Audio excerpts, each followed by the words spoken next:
Welcome everyone to the channel. This is a new title about Kakashi and Sakura. Go to my boosty, there is a lot of interesting content coming out every day. Before you start watching, please like and subscribe to the channel. Enjoy watching. Description: after the war, Sakura is morally broken, and the next appearance of Saske in her life does not help this at all. The girl faces a difficult path from an internally little girl who blindly followed unrequited love to a strong and confident woman. But what is Kakashi's role in all this? Episode 1. Late spring has arrived in the Hidden Leaf Village. The evening covered the ground with a soft, warm blanket, and the last rays of the May sun still shimmered in the young greenery of the trees. Sakura was in a state somewhere between euphoria and a nervous breakdown. My heart was pounding. My hands were shaking. I wanted to jump for joy around my tiny apartment. She couldn't believe that all this was happening in reality, that today she was going on a date with Saske. Their first date. After the Fourth Shinobi World War, Saske was detained in Konoha, but a few months later he was released and forgiven due to his assistance in eliminating the infinite Tsukuyomi. Of course, the new Hokage, Kakashi Hatake, and the hero of the Hidden Leaf, Naruto, could not do without putting in a word for him. Sakura, after experiencing the horrors of the war, did not know how to pull herself together. She had absolutely no moral strength to rejoice at the victory or worry about Sasuke's arrest. She decided to push her feelings for the guy of her dreams, which she had cherished for so many years, into the far corner of her own subconscious after the Uchiha tried to kill her. Until better times, she told herself. The war was over, and these better times were in no hurry to come. It seems that better days were in no hurry exclusively to the little world of Sakura. At first glance, life was getting better for everyone around. The kunoichi's days became a monotonous stream of waking up early and working until late at night as an Iraianin in the hospital under the direction of Tsunade. I only had enough strength to get to bed after my shift and fall into the much-desired sleep. She honestly didn't even remember the last time she was at the training ground and trained. And Haruno voluntarily avoided walks and get-togethers with friends. Naruto or Ino constantly tried to get her out of the house whenever she wasn't late at work. This went on for more than 6 months, until one day in the hospital corridor she was caught by Ino, who was determined this time to stir up and pull her friend out of her dark little world and into the people. Big-headed one, stop! You won't get rid of me today. Today at 9. I'll pick you up. If you resist, I will drag Shikamaru and you will definitely not escape his shadow grip. Pork! What are you? Sakura turned purple with indignation and anger. I said everything. The blonde interrupted her, putting out an elegant palm in front of her friend in a mannered gesture enough. I watched for a long time how you were drowning in your decadent moods and did not want to get out of it. If you don't want to, we'll force you. Ino turned on her heels and walked away, not giving Sakura a chance to say a word. Yamanaka appeared on the threshold of her apartment at exactly 9 o'clock in the evening, accompanied by Nara. This means that her friend's threats were not empty words. They came to the recently rebuilt sake bar, Shushiya. Before the destruction of Konoha, Sakura had only been here once, but she noticed that the renovation had clearly benefited the establishment. Subdued light tables, which are now separated from each other by partitions made of dark wood, light walls, all this clearly gave the establishment a cozy feel. Looking around the room, she noticed that Kiba, Hinata, Lee, Tenten and Chuji were already seated at a spacious table in the far corner. Sakura-chan. I am so glad to see you, Lee said, waving at her in greeting and making room for her. I'm glad to see you too, Lee. She smiled lightly back at him. Sakura felt out of place. Despite the friendly atmosphere and the fact that she went through a war with these people. Gradually, the table filled with plates of charcoal-grilled yakitori, which once made this place famous, and the room was filled with aromatic sake with notes of honey.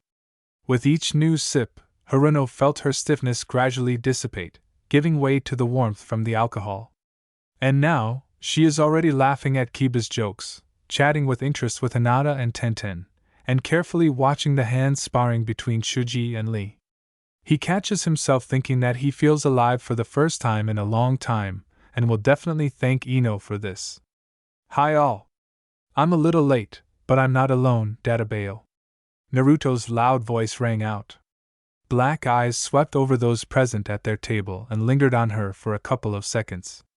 At that moment it seemed to her that all the air had been sucked out of her. This is not how she imagined their meeting. To be honest, she didn't imagine her at all. No, of course she knew that he had been released from the Hidden Leaf prison. But she did not specifically find out where he was and how he lived now. Naruto tried to tell her a couple of times, but she stopped it, or simply changed the topic of conversation. She was like an empty place to him. He didn't even perceive her as his former teammate number 7.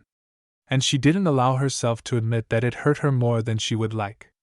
She was afraid of her own feelings, which she still kept. Albeit in the farthest corner of your subconscious, albeit under a large layer of dust from past events. Now standing in front of her was Saske, his mother, and Uchiha. And she definitely won't thank Ino for bringing her here. How to find out whether she was initially aware of his arrival? Yamanaka will be very lucky if Sakura holds back at all and doesn't use a couple of his techniques on her. Time seemed to slow down for Sakura. She no longer paid any attention to the lively conversations of her friends. I didn't even want to look at the food, I couldn't get a piece down my throat.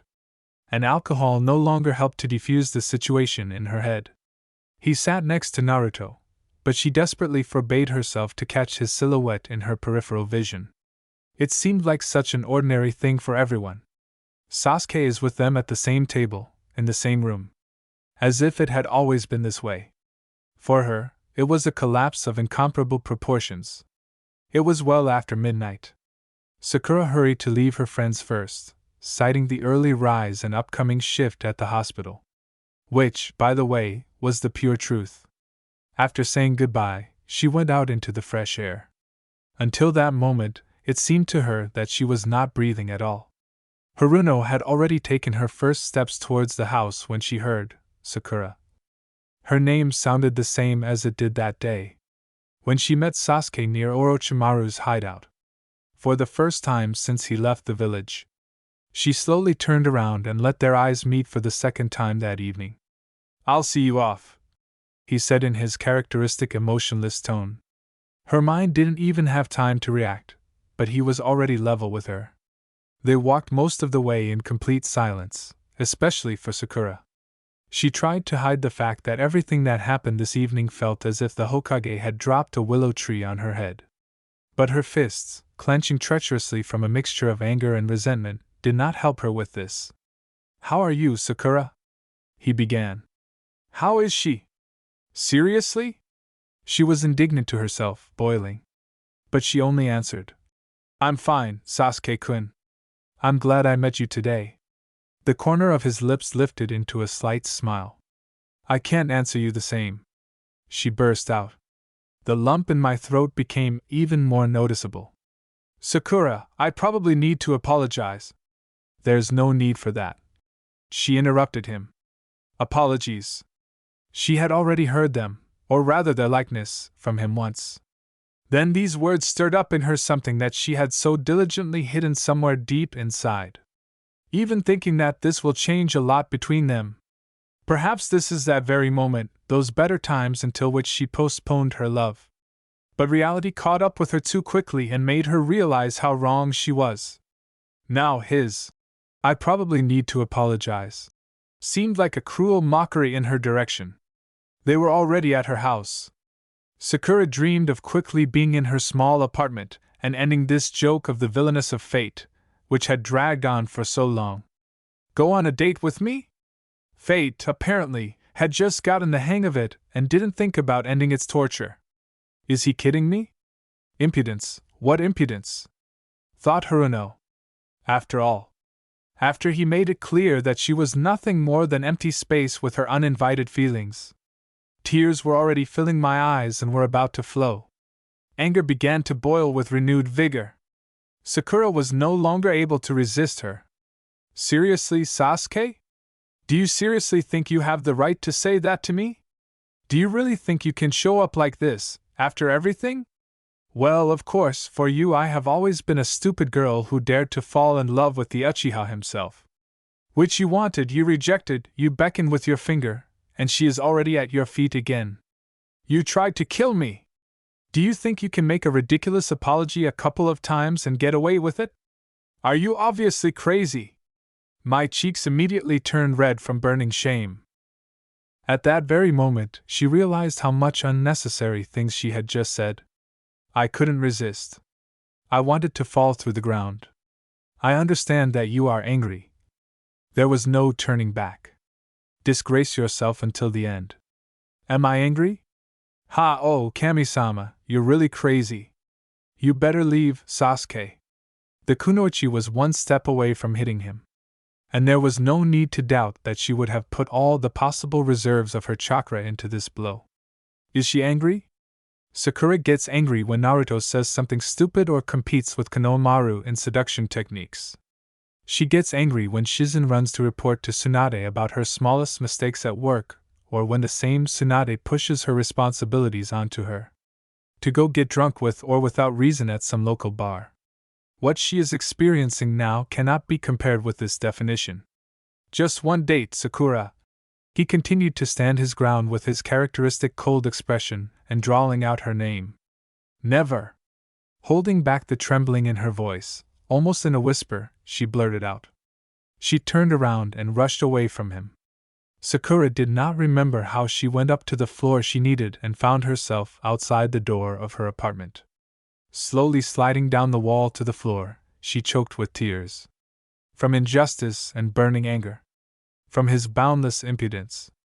From the bitterness and absurdity of the uninvited feelings that he again stirred up in her. The sound of the alarm clock rang like an alarm bell in my head. Opening her eyes, which seemed to be filled with sand, she felt the full weight of the previous night. A pale girl with a face swollen from sobbing and a nest of pink hair on her head looked at her from the bathroom mirror. Sakura concluded that she wouldn't leave the house today without Henge. Fortunately, supporting technology throughout the day was not a problem for her. It seemed that yesterday's events were simply a dream. A terrible dream, which the subconscious awarded for the lack of normal rest and nutrition. At least she wanted it to be so. She replayed her conversation with Saske while drinking the strongest possible coffee in the kitchen. I played it on the way to the hospital and even during work. Every time I pull back and scold myself for it. The hospital was especially busy today. Since the morning, Sakura has been conducting a routine medical examination of the newly minted genin. What needs to be noted is not an easy matter. Little children went through the procedures without much zeal and competed in every possible way in their ingenuity in order to avoid inspection. Some used the substitution technique, others sent a clone in their place. And some simply primitively tried to escape. Simply put, they tried their best. After the hassle with the genin, Haruno assisted Tsunade in 2 planned operations, which, thank Kami, went without complications, but took the last of her strength. After a day of work, while going up to her floor, Sakura noticed a lush bouquet of blue morning glory at her door. When she took it in her hands and inhaled the sweet scent of flowers, a tiny scroll fell at her feet. The note contained only one phrase. Give me one date, Sakura. The realization of who this bouquet came from hit her like an avalanche. Ironically, in the language of flowers, blue morning glory meant empty promises. Sakura knew this from Ino, who knew Hanakatoba perfectly. Of course, because my friend spent her whole life helping her parents in their flower shop, and after the war she became its full-time owner. Already at home, the girl put the bouquet in a vase, justifying himself by saying that the flowers are not to blame, and do not deserve to be mercilessly thrown away. She read the scroll many more times during the evening. The thought of agreeing to Sasuke's request slowly arose in her head. At least Sakura brushed her off like an annoying fly. The Uchiha did not stop reminding himself after that. It seemed that he had set himself the goal of filling every minute of her life with himself. He got into the habit of leaving coffee and some sweets for her every day with a note. For the beautiful Sakura. In the medical staff break room. Obviously, getting there through the window. Sakura didn't want to admit it, but her heart treacherously melted. He paid more attention than he had in all the years she had known him. But once upon a time she was ready to give everything for just one glance in her direction. After 2 weeks of such courtship, he showed up at her work under the pretext of a medical examination. Having previously insisted, to the great regret of the other ironing girls, that it was Sakura who carried out the examination. A couple of days later, when she finished her shift and headed home, he was waiting for her at the door of the hospital to see her off. The coming summer did not indulge in warm weather, but Sakura trembled from the presence of Saske, and not from the cold evening breeze. She felt his cloak fall on her shoulders, which was filled with his warmth and aroma. Apparently, her trembling did not escape the Uchiha. He decided that she was cold. Only now, everything inside Sakura was burning. The cheeks were flushed with an embarrassed blush, and the heart was beating like a bird in a cage in front of a predator. He stopped and turned her towards him so that he could tie the straps on his coat. Finding himself too close, his fingers accidentally lightly touched her neck a couple of times. Sakura felt it like an electric shock. Having dealt with the ties, he looked up and settled on her eyes. In her usually dark and cold gaze, the girl read notes of tenderness.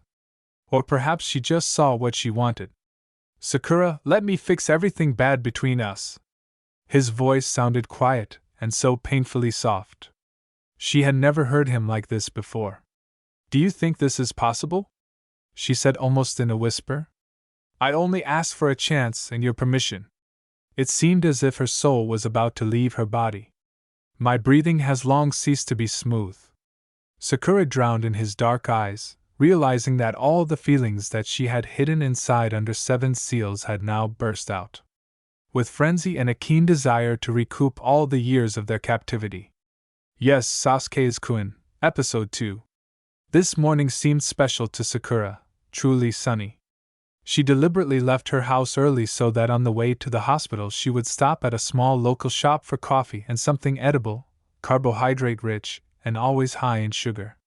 She had not felt such a wild appetite for a long time, and the refrigerator in her apartment was treacherously empty. And so, holding her buttery booty in her hands, she walked towards work and thought, did she give up too quickly? How will their date go? Where will Saske take her?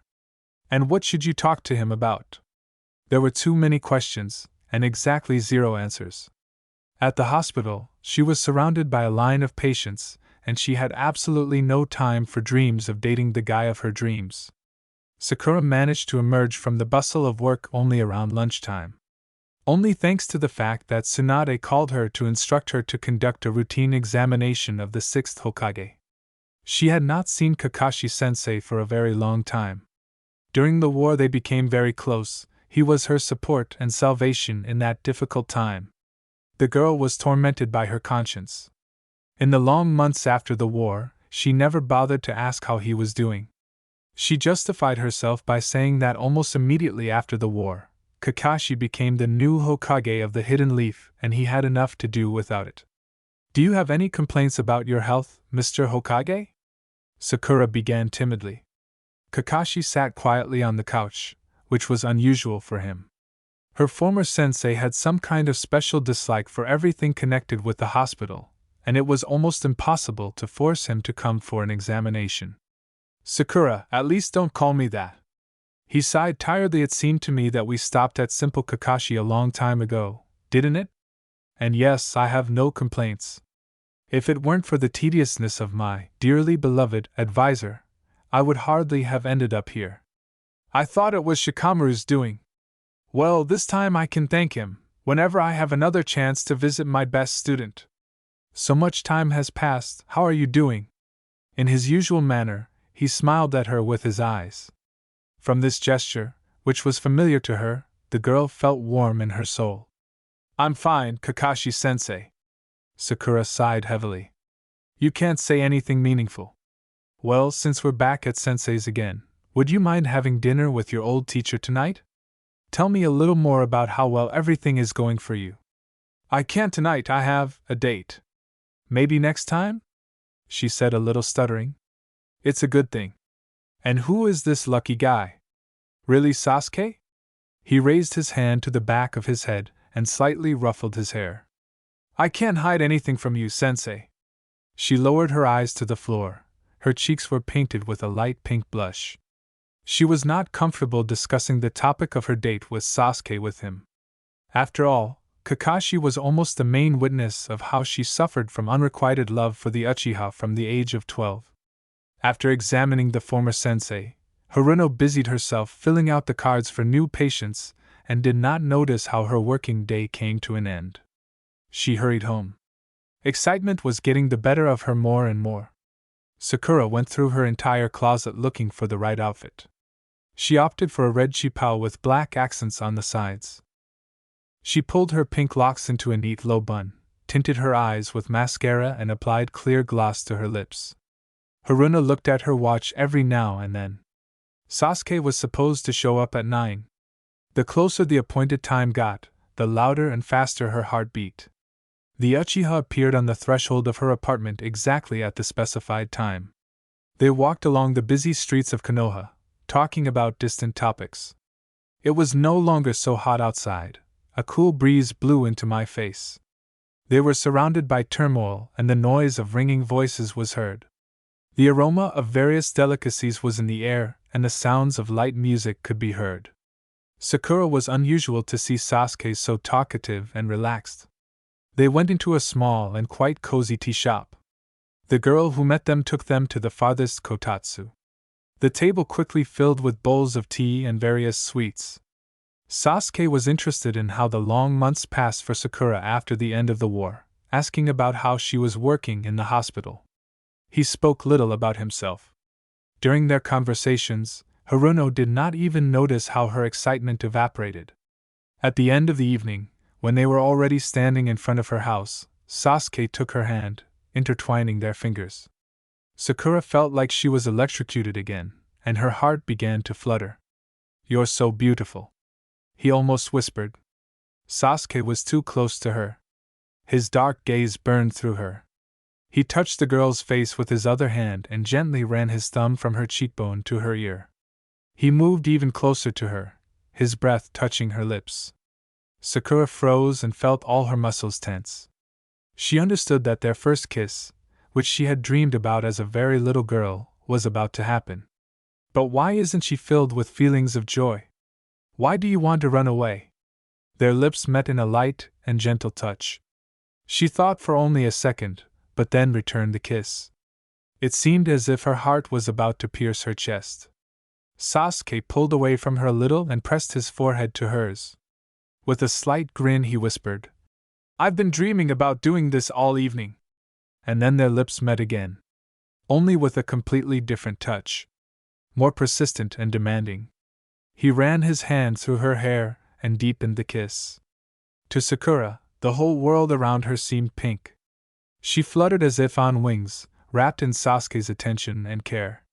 They spent every evening together walking around the outskirts of Konoha. He came to her work during his lunch break, making sure to take with him a bento containing her favorite food. Haruno even stopped taking extra shifts on her days off and staying late at work. The girl's life was filled with long-awaited colors. 3 weeks have passed since their first date. Sakura walked out of the main doors of the hospital, where Sasuke was already waiting for her as usual. "Hello, Sasuke-kun," the girl said with a smile and embraced the Uchiha in her arms. The guy just nodded to her in greeting. It didn't escape Sakura that he acted differently and seemed tense. "Sakura, we need to talk," he said dryly, freeing himself from her embrace. The girl seemed to be hit by an icy stream of wind. "I'm leaving on a mission," he announced his verdict. "How long will you be gone? Are you going back to Konoha?" Her voice began to tremble. "I can't know how long it will take, Sakura. But after that, I will definitely come back. Now I have somewhere and someone to return to." Sakura felt like she was back in time again. At the moment when, as a very little girl, she begged the Uchiha not to leave the village. Just as she burst out then, "Take me with you." She shifted from foot to foot. "When are you leaving?" "I'm sure the Hokage will let me go with you. One more medic in the squad will not be superfluous." "No, I'm going alone." Haruno felt that same bitter déjà vu. At least tell me where you are going. To the land of the moon, the Uchiha said dryly. Sakura's breath caught in her throat as she realized how far it was and how long he would be gone. Sakura, when I return, I want you to become my wife and together we will revive my clan. He took her hand and looked into her eyes. Do you agree? The girl's heart threatened to burst out of her chest. With a trembling voice, she said without hesitation, almost in a whisper, yes, Saske is Queen. The guy took her into his arms and touched her lips with his lips. Autumn in Konoha was beautiful and fragile, like ancient porcelain. The ground was covered with fallen leaves, like the fragments that remain from a cup falling out of your hands. The morning sun still gave some of its warmth to the girl walking along the narrow streets of the village. Sakura was heading to Yamanaka's apartment, who invited her over for breakfast and fresh gossip to pass the time while her lover was on a mission. Friends have seen each other much less often lately than we would like. Sakura disappeared in the hospital almost day and night, for which it is entirely worth thanking her mentor, who resigned her powers as the head of the hospital, put them on her student, and went on a journey. Ino has recently begun living together with Sai and has thrown herself headlong into the troubles of arranging a lover's nest. The couple moved to a small but cozy, thanks to the efforts of the blonde, apartment on the outskirts of Konoha. Lobaste. Ino hugged her friend tightly and joyfully welcomed to our home. Come on, appreciate my efforts. Is it really wonderful that I arranged everything here? The apartment was designed in a modern style. The walls are in light warm shades, the furniture is in wenched sable color. In the living room there was a large sofa with many pillows, and next to it there was a small coffee table. The space was filled with the aroma of flowers and fresh baked goods. The home was really very cozy and gave the impression that everything was done here with great love. It's pretty nice here, Pork, said Sakura. Ha, cute? Yes, I put my whole soul into it. Come in and sit in the living room. In a couple of minutes breakfast will be ready. In an instant, the small table was filled with cups of aromatic coffee, plates of tamago omelette, and freshly baked buns. Pork, I had no idea that you had such culinary talent, said Harino, devouring her portion with great pleasure. Oh, did I really get praise from you? The blonde, chuckling, put her hand to her forehead and rolled her eyes playfully. I will mark this day in red on the calendar, and will celebrate every year, girlfriend. You better tell me this, is there any news from Saske? Sakura put her plate on the table. Her mood immediately ceased to be good. Well, he sometimes sends me a few words through Naruto. What? It's been 2 years, Sakura, since he left on his mission. And you talk so calmly about the fact that he is sending you a few words through Uzumaki? Ino's indignation knew no bounds, not even in person. Well, maybe it's dangerous, he's on a mission after all. The kunoichi lowered her gaze to the floor. Lobastea, are you a fool or are you pretending to be? Yes, this is just some kind of disgusting. That is, contacting Naruto is not dangerous, but contacting a girl, your beloved girl, is dangerous? Do you even believe in this nonsense? How generously he conveys a few words. Oh, Kami-sama, the piece can't get into my throat now. Yamanaka put her plate on the table with a loud sound and crossed her arms over her chest. He'll come back, Ino, and everything will be fine. Ino moved closer to Harino, took her hands in hers and began to speak more calmly. Sakura, honey, maybe that's enough? Maybe it's time to stop waiting for him? After all, it is your life that passes by, waiting for something that may never happen. Ino, no. I trust him. Oh, you stubborn goat, big-headed. If only I could knock on your smart little head, maybe something would fall into place. The blonde began to get excited again. Ino! Sakura exploded. Okay, don't get angry. Whether you wait for your failed prince or not is up to you. I'm just worried about you. This really makes me cringe. I really want to see you happy. And preferably with some tall, hot guy nearby. And he didn't wander around unknown where, making empty promises. The blonde winked. But you are faithful to us forever and given to one Uchiha asshole. Haruno herself understood that her friend was right. She spent all these 2 years endlessly waiting for news from Saske.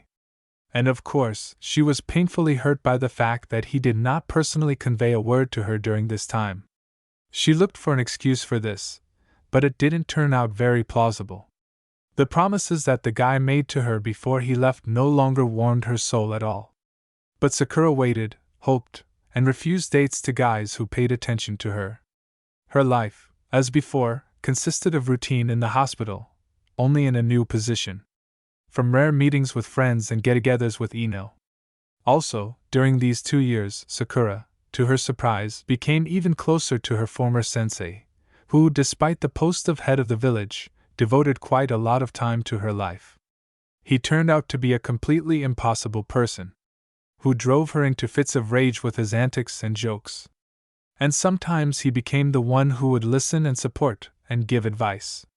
Last her 19th birthday, while Haruno was indulging in tears and sadness over her relationship, if you could call it that, with Saske at home, Kakashi showed up on her doorstep with various of her favorite delicacies.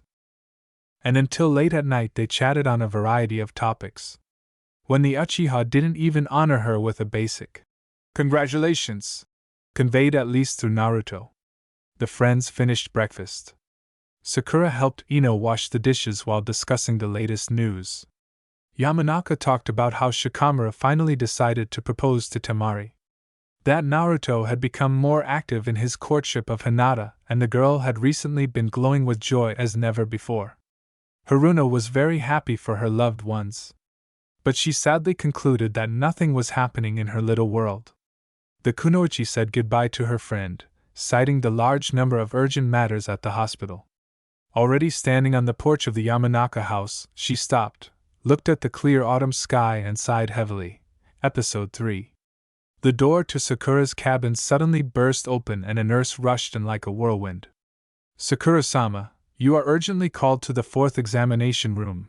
We have an extremely difficult patient, and he demanded you specifically, while he was still conscious," the girl said with panic in her voice. "Oh, Kami-sama!" Haruno jumped out of her seat. The newly appointed head of the hospital ran as fast as she could along the corridors of her property, while the medical staff and patients scurrying back and forth scattered in different directions.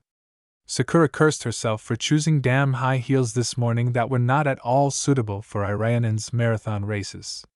She will definitely add this to her list of great stupidities. Immediately after he snatches the patient from the clutches of the Shinigami. "Not on my shift, motherfucker," the girl nervously repeated under her breath. She ran into the examination room and the first thing that caught her eye was Naruto unconscious. It was as if Sakura had been doused with ice water. She rushed towards him. "But I didn't notice any external damage on my body." Her hands were shaking a little. The girl put them on the guy's chest to check the circulation of chakra. When a green glow appeared under her palms, a slight grin appeared on Irayanen's face. "Sakura-sama, we are waiting for your instructions," said the girl doctor, who turned out to be next to her all this time. "Oh, I know what needs to be done." Haruno gathered some of her chakra into her fist and hit her patient on the head. "Ah, Sakura-chan, why so much, Databeo?" Naruto sat up on the couch, rubbing the noticeably growing bump on his head. "Naruto! You brainless idiot! What kind of show are you putting on here?" the medic shouted in anger. "Setsuko-san, you can go. As you can see, our patient has dementia, nothing more. And medicine is powerless here." The nurse, taken aback by what was happening, backed towards the door and quickly left the examination room. "Sakura-chan, you are a bloodthirsty woman. Do not be angry. You are stuck here forever, and this was the only way to see you," Uzumaki said in a guilty tone. "Naruto, motherfucker, you scared me into Yukai. You could have just come." Haruno's anger was slowly losing steam. She put her hands to the result of her anger. "You're always like this, first you cripple me, and then you heal me." The shinobi smiled. "Why did you come?" "Hinata's birthday is this Friday. Here, I dropped by to invite you. We are going to Ichiraku, everyone will be ours. Can we count on your presence?" "I will think." "Well, Sakura is awesome. he yelled. Okay, I'll come. When there was no trace left of the bump on Naruto's head, Sakura removed her hands. The Uzumaki stood up from the couch and headed towards the door, waving to his friend. Well, then I'll see you again. Naruto? His girlfriend called out. Eh? No news from Saske? The guy became noticeably sad. No. If there was something, I would have told you right away. Well, I'm off. He smiled only with his eyes, as their sensei usually did. It did not escape the kunoichi that his friend was trying to close the uncomfortable topic as quickly as possible. Having already touched the door handle, Naruto turned around. Sakura-chan, please don't live by just waiting. When the door closed behind Uzumaki, Haruno sat down on the couch and buried her face in her hands. An overwhelming fatigue fell on her. The week flew by quickly. Hinata's birthday has arrived. On the way home from the hospital, Sakura stopped at a small local store to buy a gift for a friend. Her choice fell on a beautiful hairpin kanzashi. The seller wrapped the purchase in gift wrapping. The kunoichi paid and headed towards the house. Haruno made another attack on her wardrobe, making the disappointing conclusion that she urgently needed to update it. She chose a short emerald dress and beige high-heeled pumps. The girl's curls lay in a beautiful pink scattering on her shoulders. Sakura twirled in front of the mirror and nodded approvingly to her reflection. Over the past couple of years, Ichiraku has grown from a small eatery to a large cafe with a veranda and several rooms. A group of friends settled down in one of these rooms. Everyone congratulated Hinata. Sake flowed like a river and the delicious smell of various dishes filled the air. The atmosphere was loud and cheerful, as was usually the case in their company. Naruto was telling everyone something loudly, hugging the birthday girl's shoulders. Kiba and Lee had another arm wrestling match. Ino sat in an embrace with Sai and whispered something in his ear. Temari was telling Tenten a funny story about how nervous Shikamaru was when he proposed to her. At that moment Naro was sitting a little flushed, twirling a bowl of sake in his hand and muttering what a hassle this all was.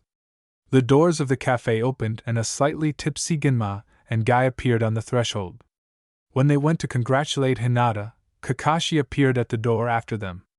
Kakashi is sensei. Have you come yet? Naruto jumped up greeting him. Join us. We are very glad to see your company. Everyone at the table moved to make room for the new arrivals. Kakashi got a seat next to Sakura. He nodded to her in greeting. The girl smiled back. An hour later everyone was pretty drunk. Yamanaka rose from the table. So, people, our party is no longer fun. I suggest you cheer up a little and play truth or dare. The blonde was supported by most of those present. Just everyone participates. And the main condition is that there are no prohibited topics or actions. Otherwise, I know you, now we'll be crowing under the table like in kindergarten. Ino rubbed her palm against her palm in anticipation. I'm the first. Who should I start with? Oh, our birthday girl, exactly. The girl smiled insidiously. Tell me, dear Hinata, truth or dare? Is it true? Hyuga answered timidly. Oh, well, I won't torture you too much. Tell me, friend, have you already tried the famous technique of cloning our future 7th Hokage? The blonde winked at Hinata, and she blushed sharply. Yamanaka. Naruto jumped up. What kind of questions are these, Databeo? And what? We agreed that you can ask any questions. Or wait. Ino poked her finger into Naruto's chest and a sly grin appeared on her face. Are you afraid that we will find out the truth? The blonde made a theatrically surprised face and covered her mouth with her palm. Is it really that our great hero of Konoha is good only on the battlefield, and is a complete layman in bed? At that moment Kiba, who was sitting quietly between them, choked on his sake. What are you? Naruto was interrupted by Hinata. Well, I suggested it to him, and we even tried, but somehow it didn't work out. The embarrassed Hyuga said quietly. Everyone at the table stared at the girl in surprise, and then exploded with laughter. Hinata! Uzumaki shouted martyrically and plopped down next to her. I was just tired after the mission. Don't get angry. Kiba patted him on the shoulder. Next time it will definitely work. and burst into laughter again. Lee was next. He chose action and had to do 300 push-ups with Chuji on his back. Then Sai had to admit that sometimes he is afraid of Ino when she gets angry or comes up with another brilliant idea. Afterwards, Kiba had to kiss Tenten, which Inuzuka seemed even happy about. Sakura had to change clothes with Temari. This turned out to be more of a punishment for Temari than for Haruno. The game continued, became more frank, and now it was Genma's turn to choose his victim. Well, Mr. Sixth, truth or dare? Shiranui rolled the samban from one corner of his lips to the other, and smiled widely. Is it true? Hataki answered in a bored voice. And so, what does our Hokage-sama prefer, roughly or gently? Sakura looked at the former sensei sitting next to him. He seemed not the least bit embarrassed by the question asked. Definitely not embarrassed, he looked bored, and stayed that way, she thought. For some reason the girl herself blushed deeply. Are you interested in yourself? Kakashi asked indifferently. Sorry friend, you're not my type. Oh, you're breaking my heart, Mr. Sixth. Genma faintly grabbed his heart, and then laughed loudly. Come on, answer, don't ruin the game. Hataki was in no hurry to answer. He calmly took a sip of sake, placed the glass on the table, and traced its edge with his finger in a circle. Sakura watched his actions as if spellbound. The man she had known since childhood, her sensei, for some reason seemed different now. To strangers, I prefer to combine. He said it in this tone. Haruno could cut off her hand because she had never heard him before. The girl held her breath for a moment, goosebumps running through her body. She only came out of her stupor when she realized that she had been staring at Hataki for an inordinately long time. And he, in turn, did not notice this. At least Sakura hoped so. It was already getting dark outside. Haruno sat at her desk and tried to sort through a huge stack of documents. She ran her eyes over the text several times, but annoying thoughts about last night and her former sensei made it difficult to concentrate. The girl tried to find an explanation for her strange reaction to Hataki. She knew him perfectly. He was an unbearable person who could drive anyone into a nervous tic. During the time of Team Number 7, his favorite pastime was to skillfully mock and make fun of his students and read vulgar books at the same time. Despite his nasty character, as Sakura believed, he was also one of the smartest, most understanding and reliable people she had ever met. He was also the strongest shinobi and a cold-blooded killer. Yes, she wouldn't like to feel at least once what his opponents feel when they find themselves on the battlefield with him. But what she saw yesterday? She saw a man, a damn attractive man. This tone, behavior, equanimity. Oh, Kami herself, how will she look him in the eyes now? Sakura mentally slapped herself upside the head for these thoughts. She found an excellent excuse for this reaction, blaming it all on her loneliness and alcohol. And she also wanted to hit Yamanaka on the head for starting this game in the first place. On the way home, the kunoichi stopped at a local store. It's not that she didn't know how to cook, or rather, she didn't have time for it. Desires and strength too. Therefore, she most often bought ready-made food that just needed to be heated. Sakura was standing at the counter and choosing what she would have for dinner today, when a voice well known to her was heard behind her. Good evening to you, Sakura. Hataki raised his hand in a greeting gesture and smiled with his eyes in his usual manner. I'm afraid after such a dinner your stomach will need your help. Sakura tensed for a moment. The last thing she would like now is to meet the person who has been haunting her thoughts all day. Here, he stood in front of her, still the same familiar and ordinary teacher. There was no hint of the presence of that stranger. Definitely alcohol and my loneliness. I imagined it, the girl thought. It's hard to find the strength to cook after a day in the hospital, Hokage-sama. And secretly, I'm not good at cooking. Hataki rolled his eyes. How did you get along with your Hokage-sama? I remember we once agreed that it was just Kakashi. I'll try Kakashi's, Sakura. Kakashi. Just Kakashi. The girl raised her palms in a surrendering gesture. He nodded in approval, took the grocery basket from her and walked along the counter. What are you doing? Haruno asked incomprehensibly. I'm saving your stomach, what else? It's not worth it, I'll have dinner with ready-made food. Moreover, I would rather just waste the food in vain. I'm telling you, I'm not good at cooking. Chirped the girl, who could only follow the man with an obedient tail. Where are you getting so much? Oh, don't worry, I'll cook.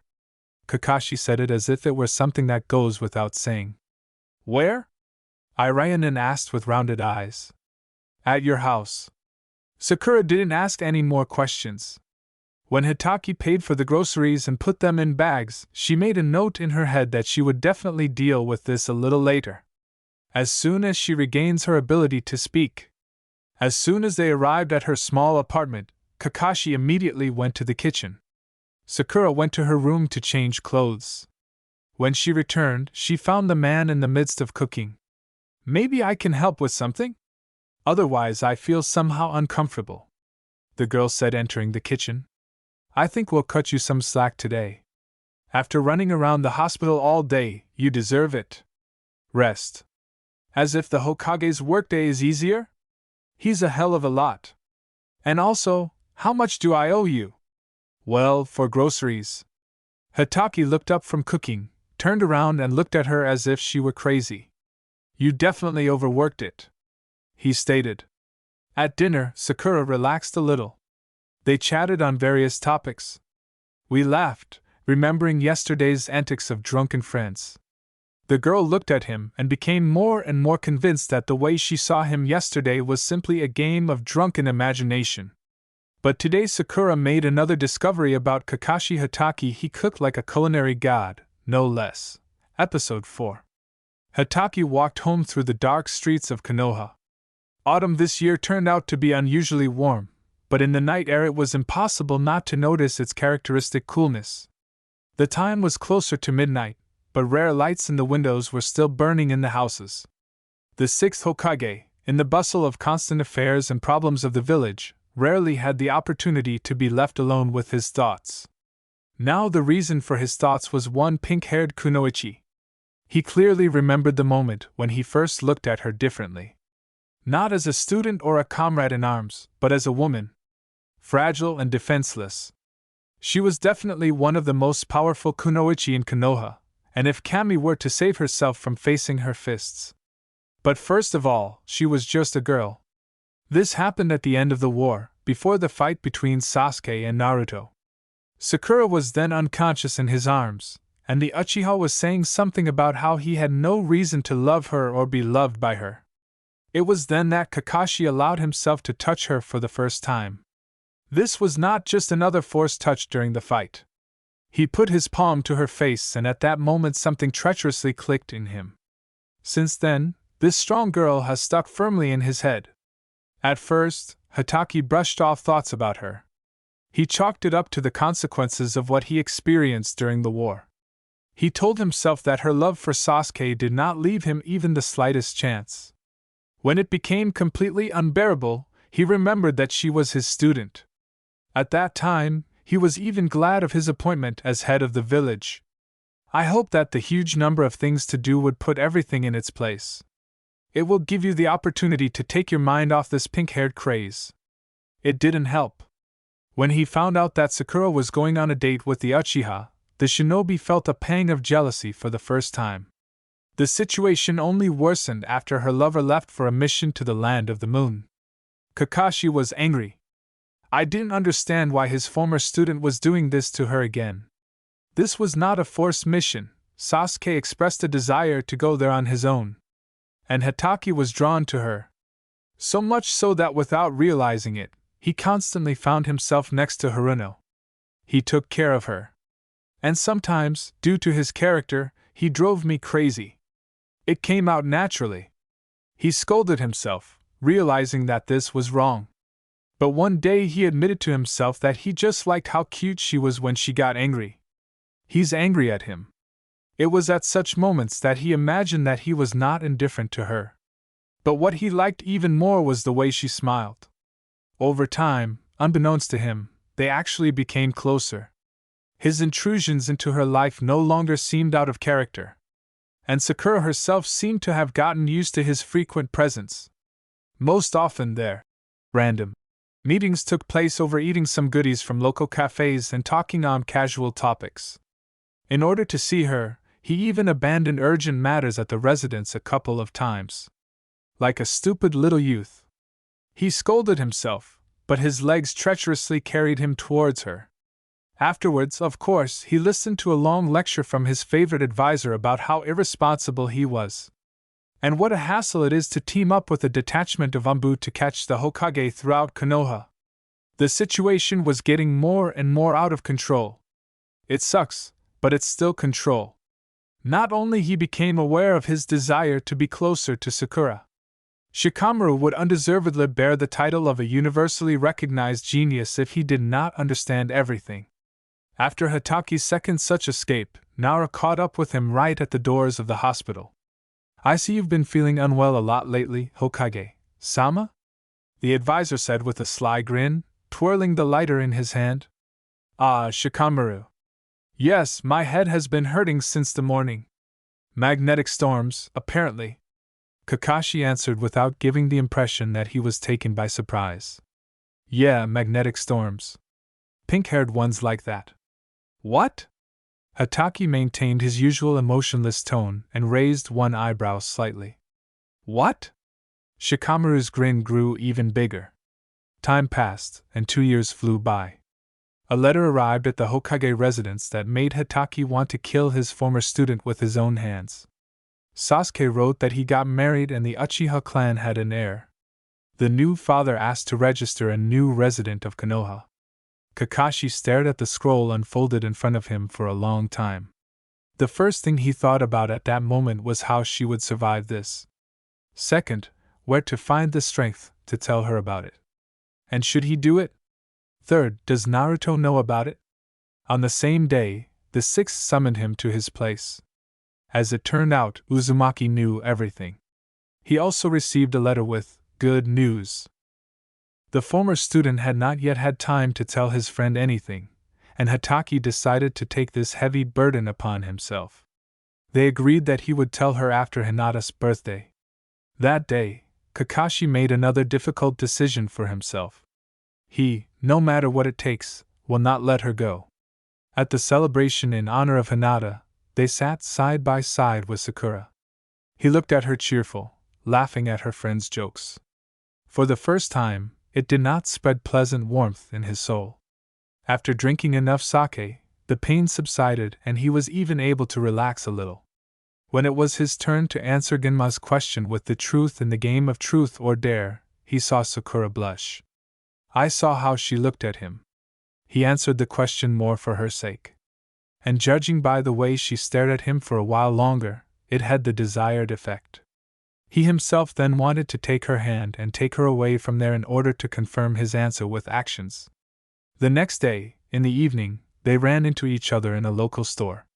And it really was an accident. Hataki brazenly asked to visit her to tell her about Saske. He honestly spent the whole evening looking for the moment to do this. But she sat in front of him so cheerful, laughing and smiling only at him. Later, when Kakashi said goodbye to her, he came to a discouraging conclusion.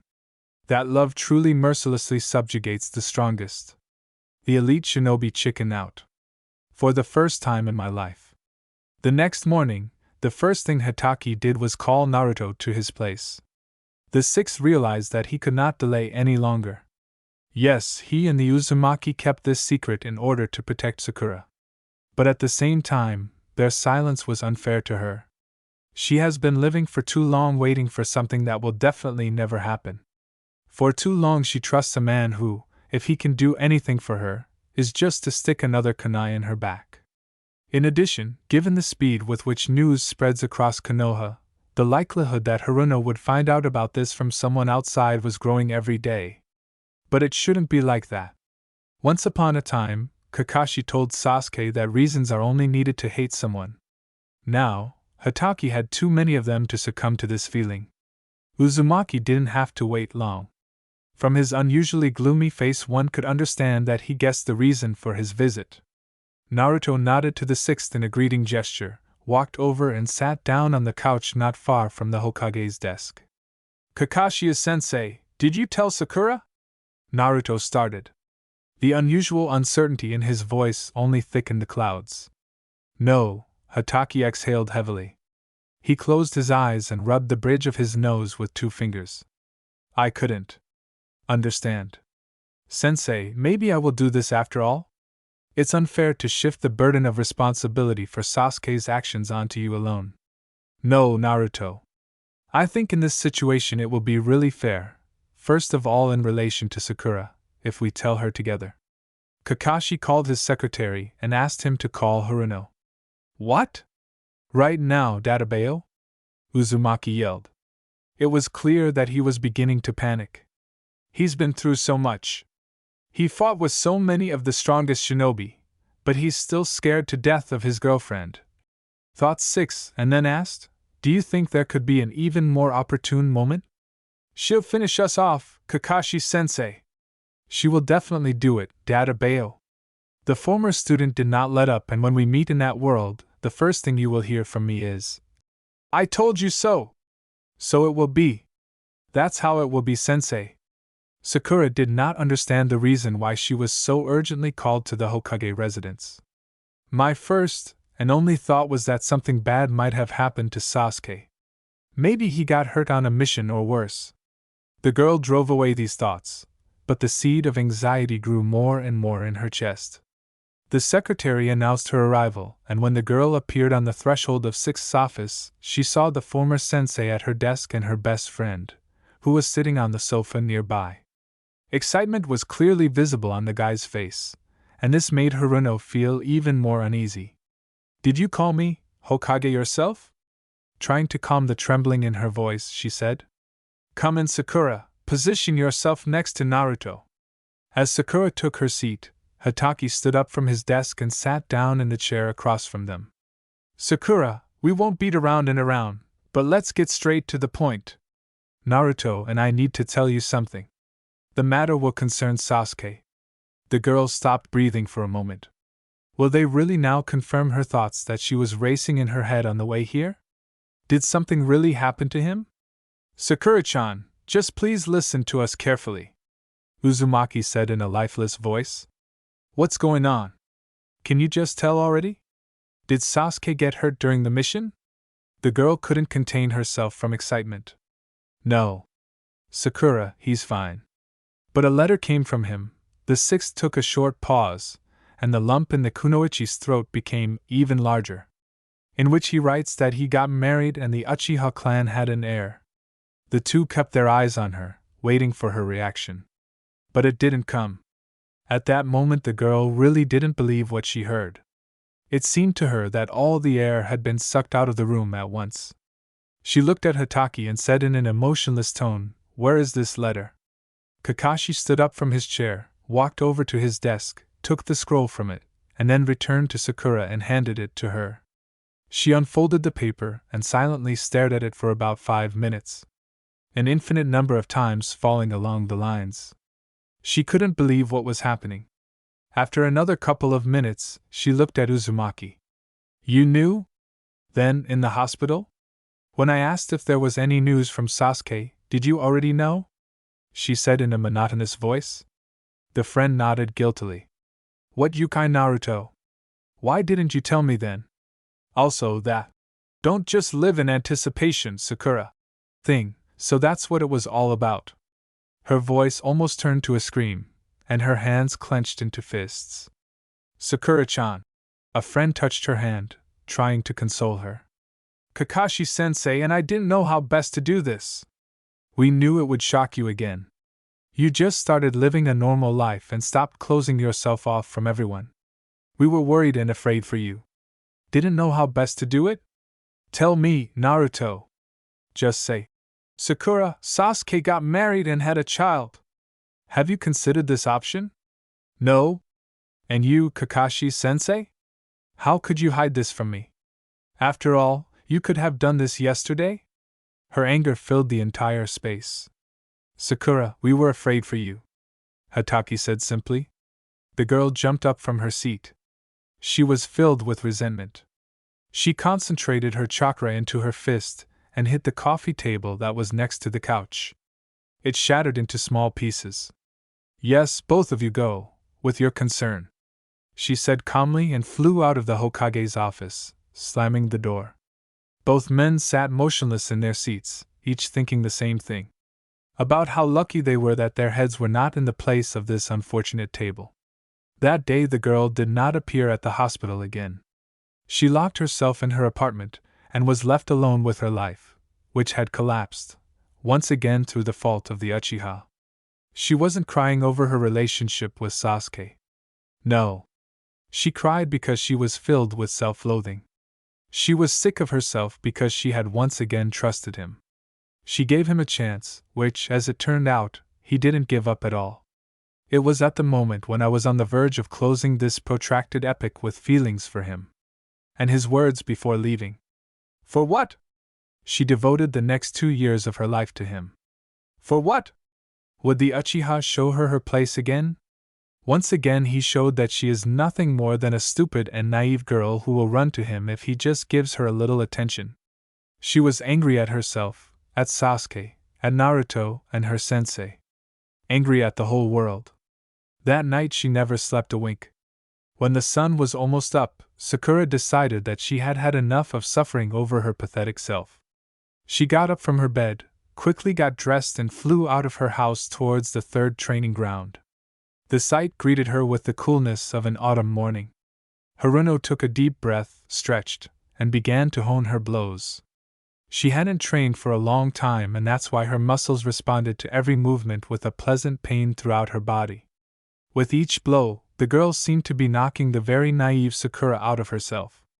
Along with resentment and pain. She felt a little better. When there was almost nothing left of the training ground, and she swung her hand for another blow, a familiar voice was heard nearby. "Arara, Sakura-chan, you are not taking care of Konoha's property. Now I'll have to invest a lot to restore everything here." The girl only glanced briefly towards the unwanted guest. Kakashi stood leaning against the only surviving tree, his hands in his pockets as usual. He pushed off from his support and walked a little closer to her.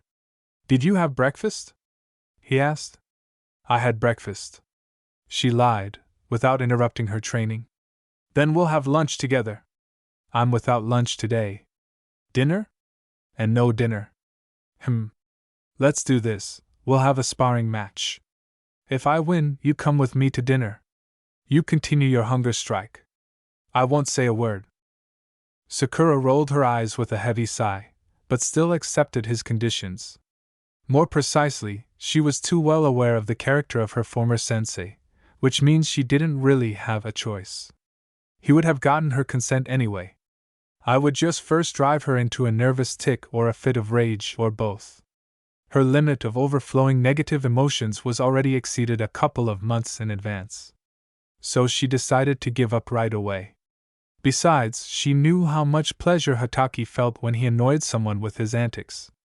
In principle, she could not allow him such an opportunity. The fight between them dragged on for quite some time. Kakashi was surprised at her eagerness to defeat him. "Is he really that reluctant to have dinner in my company?" he asked himself a couple of times. But he also noted with pride that she had indeed become an excellent shinobi. Even now, when her battlefield was the Konoha Hospital, she had not lost her skill at all. However, all this was not enough to defeat him. "Today at 9 Sakura, on the Hokage Rock. And don't be late."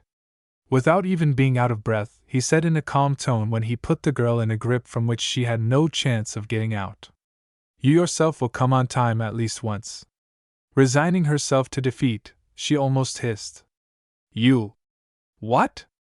"You yourself should come on time at least once," he corrected her. Kakashi released her from his grip, and when the girl turned around to throw another barb at him, there was no one in his place. After training, Sakura headed home, still in a foul mood.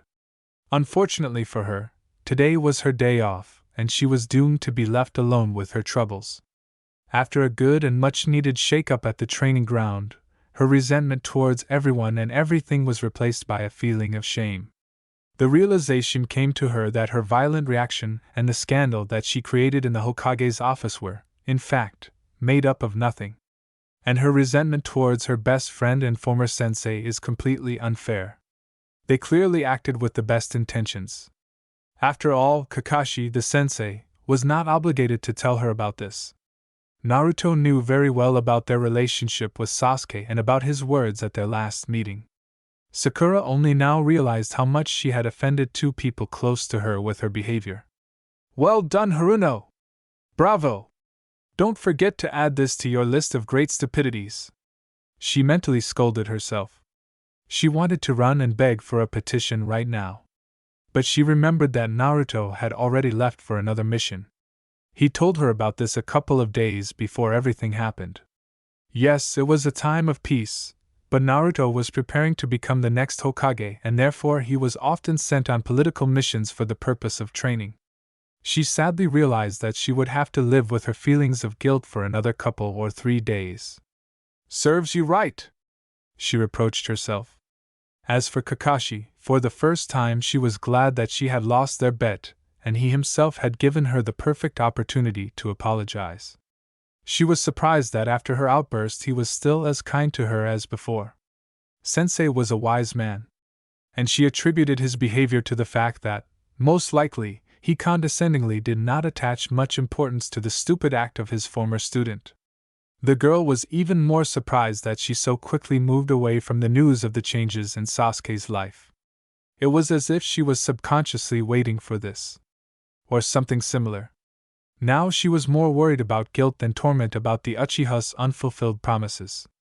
The sun was already setting below the horizon. The girl stood on the Hokage rock and admired the view of Konoha, which was in full view. She was not surprised that she arrived at the appointed place first. Not being on time was part and parcel of being a sensei. The girl looked at her watch. It was already almost 10:30. Yo, Sakura! His voice came from behind her. You're late, as always. Well, Kakashi tried to come up with a reason. He raised his hand to the back of his head and ruffled his hair slightly. Yes, I got lost on the road of this life. Again. She helped him. Exactly. I see your anger has diminished a little. If I don't eat something now, I'm afraid I'll have to restore not only the training ground, but also the Hokage willow. But we don't want this, do we? Exactly, we don't want to. He smiled, as usual, only with his eyes. Hatake spread a blanket and placed a bento with fried sori and vegetables on it. It did not escape the girl's attention that the food was homemade. Did he cook this dinner himself? She wondered mentally. They made themselves comfortable. They were about to start dinner, but then Six raised his hand to his face and pulled the mask to his chin. Sakura almost choked on air. He did it as if he had done this in her presence many times. You're not wearing a mask? She said, clearing her throat a little. Quiet, Sakura, breathe. It's just a face. He smiled. Just a face? Oh no. Throughout our childhood, this was the main mystery for us. How many times have we tried to catch you and we have never succeeded? You didn't give us a chance. Is it that simple now? It's that simple. He shrugged. Haruno couldn't stop staring at him. Once upon a time, the whole team, number 7 of them, argued about what their sensei was hiding under his mask. There were options that there were scars, fish lips, or cleft lips. She bet that their sensei was quite handsome. But what she saw now? He was definitely one of the most attractive men she had ever seen. Correct facial features, and this neat mole on the chin. Even his scar did not spoil the whole picture, but on the contrary gave him even more charm and masculinity. How can you hide something like this under a mask? This is a crime against the entire female part of Konoha in its purest form. She squealed mentally. They ate dinner while admiring the evening view of the village. Sakura didn't know how to start her apology. Moreover, she has not yet fully recovered from his last trick with the mask. Kakashi? Eh? He stopped the chopsticks with another portion of sori and looked at her. The sight of his open face completely knocked the confidence out of her. I would like to apologize, for my outburst in the office. This was wrong. And I shouldn't have been angry with you and Naruto then. Sakura-chan, it's all nothing. He waved his hand in the air. We really should have told you about this right away. Our delay was not fair to you. And what we were afraid of wasn't how your reaction would affect us. We were worried about how this would affect you. Also, sorry about the broken table. She lowered her gaze. Give me an invoice, I'll reimburse everything. Kakashi once again looked at her like she was crazy. Sakura-chan, sometimes you say such stupid things. He laughed. Haruno was not amused. She looked up at him. Why are you so kind to me? She burst out. Maybe I just like you? Hitaki said in a completely serious tone, looking into her eyes. Sakura looked at him dumbfounded for half a minute, with a surprised expression on her face, and then laughed hysterically. Oh, these jokes of yours, she said, trying to hide her embarrassment. He shrugged and smiled at her. Episode 5. It was cloudy in Konoha and it had been raining steadily since the morning, which drummed on the cornice of Haruno's small kitchen window. The girl was sitting at the table and warming her hands on a cup of hot coffee. The mood was bad. By the way, today was a day off, which indicated that she had too much free time. Sakura was still tormented by guilt over her fight with Naruto. The inability to clarify the situation and apologize was already beginning to drive her crazy. But all she could do was be patient and continue to wait for her friend to return from the mission. Also, for a couple of days now, her dinner with her sensei couldn't get out of her head. Or rather his, maybe I like you.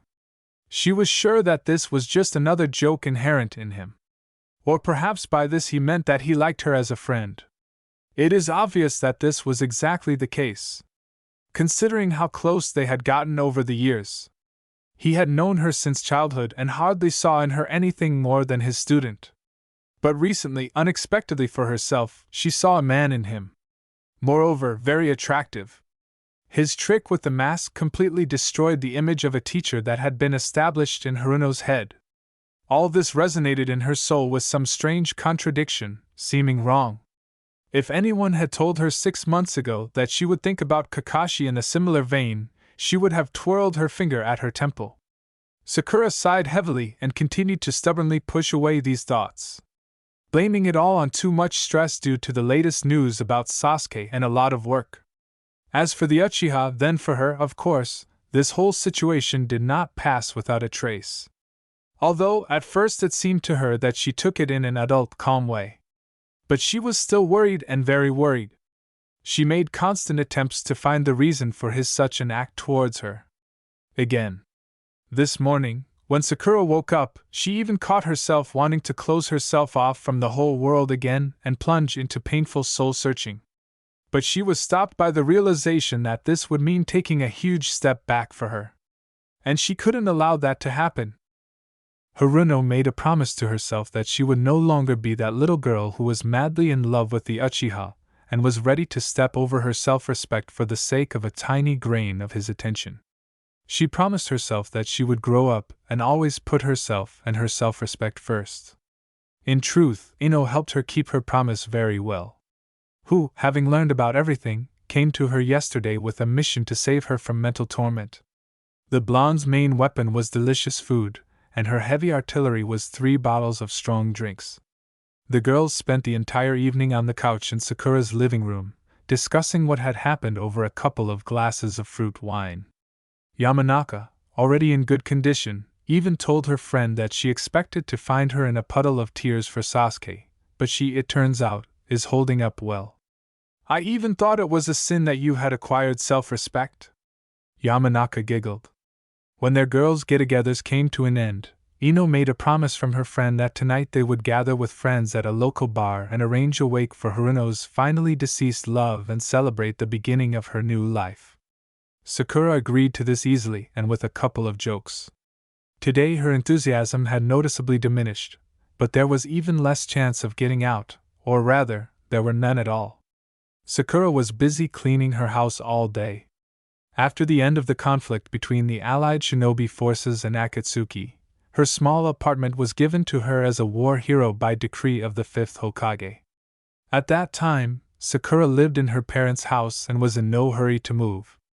She was almost the last one to come to Tsunade's office to sign documents for getting an apartment. The living space was tiny, but bright and cozy. Haruno had been living here for several years, but her home did not look lived in. There was a minimum of furniture, and in some corners there were still unpacked boxes of things. Due to her morale after the war and the workload in the hospital, the girl only came home to spend the night. And she had neither the desire nor the strength to do household chores. Today, under the auspices of starting a new life set by Yamanaka, Sakura decided to correct this situation. While sorting out the last box of her things, the girl came across a photo of their 7th team. For some reason, the first thing her eyes caught was the image of their sensei. He smiled in his usual manner, only with his eyes. At this moment, Haruno's imagination itself completed what this damned mask was hiding. Afterwards, her gaze fell on the dissatisfied face of little Saske, and only for a moment it resonated in her soul with a little sadness. Pushing away the unwanted thoughts, she framed the photo and placed it on the shelf in her living room. When the cleaning was finished, Sakura decided to go shopping. Since she was starting a new life, she wanted to look different. The girl spent a lot of time looking for a new outfit for tonight, and still found what she was looking for. When all the shopping was done and Sakura was heading home, along the way she came across a new local beauty salon. Change so completely! The girl thought to herself and went into the room. From the moment when Sakura was forced to cut her hair during the Chunin exam, it had long since grown back to its previous length. In those days, she grew it out because of rumors that Saske only liked girls with long hair. The girl smiled ironically at these memories. I thought that at that time she would have understood that, first of all, the Uchiha didn't like her, and that no amount of long hair would have helped her. The girl left the salon with an updated hairstyle, with an even shoulder-length bob. By the evening, to the surprise of Sakura herself, her mood was very positive. The time was approaching to get ready to meet with friends, and the girl turned on more cheerful music and began her preparations. She spun in front of the mirror and looked at her new outfit, which was quite atypical for her. A high-waisted black skirt made of thick fabric, the length of which reached mid-thigh, large mesh tights, a black short top, a loose-fitting leather jacket, and chunky boots in color. Sakura also complemented her look with dark, wine-colored lipstick. She looked at her reflection and was pleased. In front of her stood the same, new Haruno. The bar was noisy. The group of friends was not in full force, but the walk was especially fun. Ino, Sakura and Temari, already pretty drunk, danced and sang karaoke songs. This, to tell the truth, was little like singing, but more like a hubbub of girlish screams. But the guys consisting of Kiba, Shikamaru and Sai actively supported their impromptu concert. Later, in the midst of the fun, Genma and Kakashi appeared at the bar. Noticing them, the male part of the company invited them to join, to which they agreed. Haruno did not immediately notice their appearance. She only noticed this when she returned to the company table, because she was tired of the unrestrained dancing. Hataki sat next to her and, not paying attention to what was happening, as always, read his favorite volume of Aika Aika. "Oh, Kakashi is a sensei!" She greeted him in surprise. "Oh, Sakura." He repeated her intonation and squinted his eyes at her without turning his head. "What are you reading?" The man, nevertheless, turned his head in her direction, raised one eyebrow and answered in a bored tone, "Porn." Their eyes met and for a moment there was an awkward silence between them. Most likely it was awkward only for Sakura. Hataki glanced at her quickly, smiled only with his eyes and broke their silence. "Sakura-chan, I can't ignore you, you look especially charming today." Sakura's cheeks immediately flushed an embarrassed blush, but she was drunk enough and boldly asked, "Do you like it?" "Obviously, yes," he answered in an overly serious tone.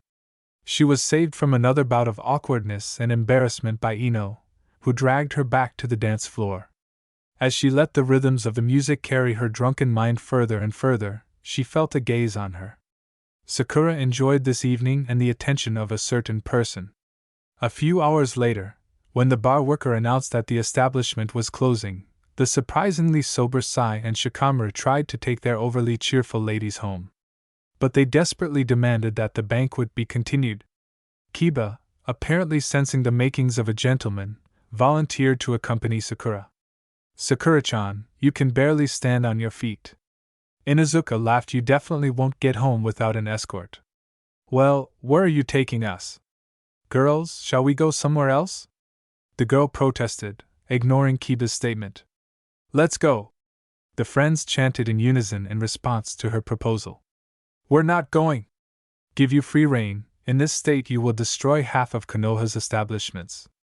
Shikamaru tried to slow them down and held his hand to Temari, who was trying to break free and go further in the fun. Temari, stay calm. Macaw, ladies, what a hassle you are. Oh, Kami, you boys are so boring. Ino whined, hanging on Sai's neck. And how did we manage to contact these stranglers? Sakura-chan, if you don't go on your own, I'll carry you. Kiba threatened. At this moment, Hatake approached the protesting Haruno and the Inuzuka, who did not know what to do with her. Leave it to me, I'll figure it out. Six said, placing his hand on Kiba's shoulder. Thank you. Perhaps she will listen to you more? You were her teacher after all, said the guy, who was clearly glad that he got rid of this difficult matter. When the Inuzuka disappeared behind the bar doors, Kakashi turned to Sakura and sighed heavily. The girl had clearly greatly exceeded her alcohol limit and looked at him with glassy eyes. Kakashi-sensei, how about you at least keep me company? Haruno whined. You are a restless woman, after all, he said with a smile and came closer to her. Come on, lean on me, otherwise you really won't get there on your own. Surprisingly, she actually listened to him. They walked slowly through the almost empty streets of Konoha, under Sakura's endless stream of words.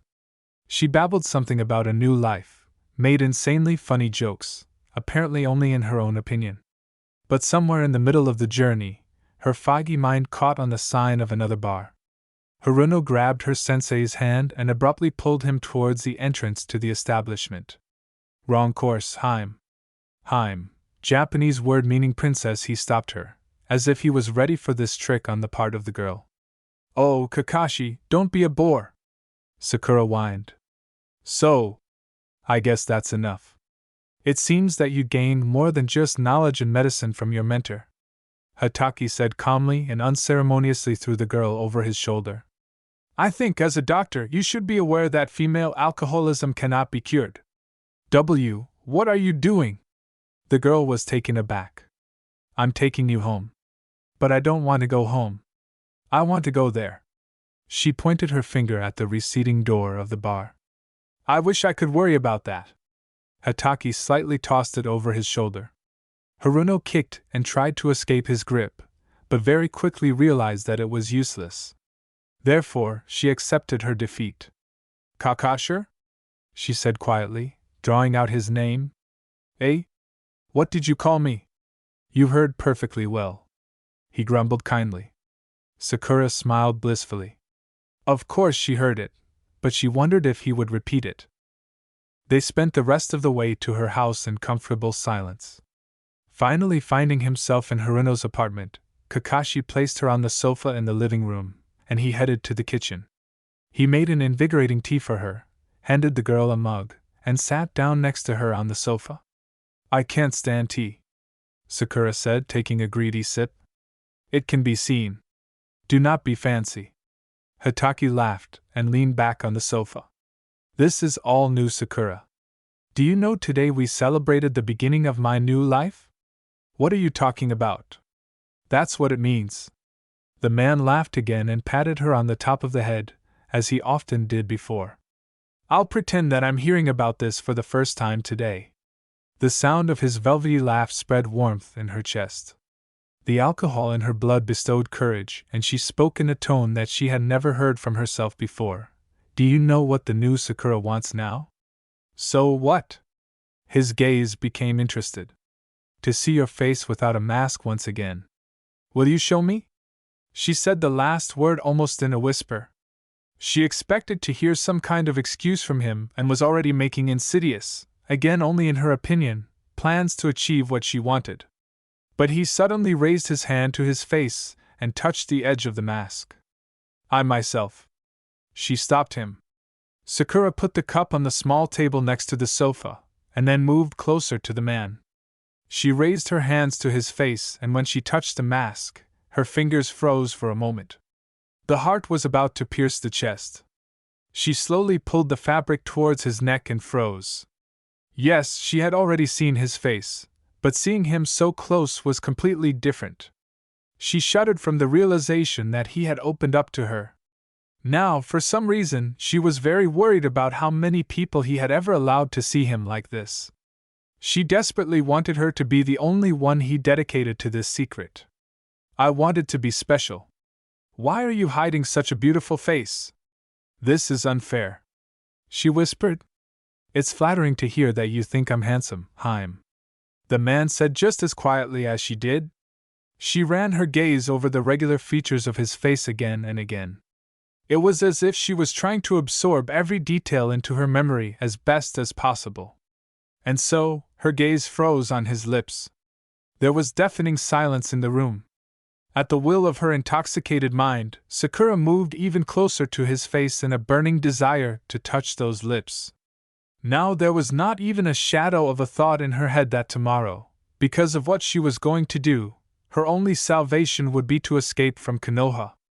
Now, more than anything in her life, she wanted to know what they taste like. She was already too close, but Hatka interrupted her impulse. Sakura, I think it's time for you to rest. He said this in the same tone as when he answered Genma's question at the bar. The girl's heart sank somewhere at her feet. Kakashi got up from the sofa and, heading towards the door, returned the mask to its place. Good night, Haim. He said in the same tone and left Haruno's house. Sakura's morning was not good. His head was pounding as if Gamabunta had set up a training ground for himself there. This was her only problem until, in the midst of a working day at the hospital, the girl began to remember the details of last night. And so, when her insidious subconscious gave her a flashback with the events at her home, she collapsed in horror in her work chair. She remembered everything. In the smallest detail. Her subconscious especially mocked her when it came to the details of how she pulled off Kakashi's mask and tried to kiss him. The girl moved closer to her work desk and buried her forehead in it. Yours, ma that? She moaned. How am I going to look him in the eye after this? Or maybe he didn't notice it. Yes, of course. Oh Kaamiai, Haruno, you're such an idiot. She scolded herself mentally, being on the verge of hysteria. She raised her head and patted her face several times with her palms. Great start to a new life, Sakura. Your list of stupid things is growing threefold. She whispered. She was shaking. She was torn between the desire to run and apologize to Hitaki for everything that happened and to escape from Konoha, leave the country, move to another planet. The idea that Kakashi might not have noticed her outburst was as stupid as the whole situation. She hoped, no, she persistently convinced herself that Sensei, as a wise man, would simply pretend that nothing had happened. She had never been so ashamed.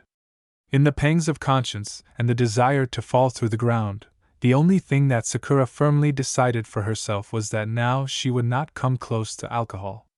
Later, having come to her senses a little and having caught the imaginary illusion of calm, Haruno tried to work. When she had only just managed to immerse herself a little in her business, she was distracted by a knock on the door. Naruto appeared on the threshold of her office. The friend silently walked up to her table, put his hands on his hips and said, Well? Will we make peace, Sakura-chan? Or should I wait a couple or 3 more days? Haruno looked at him for half a minute with her eyebrows knitted together menacingly, and then she got up from her table, walked around him and threw herself on her friend's neck with a hug. Naruto, she whined.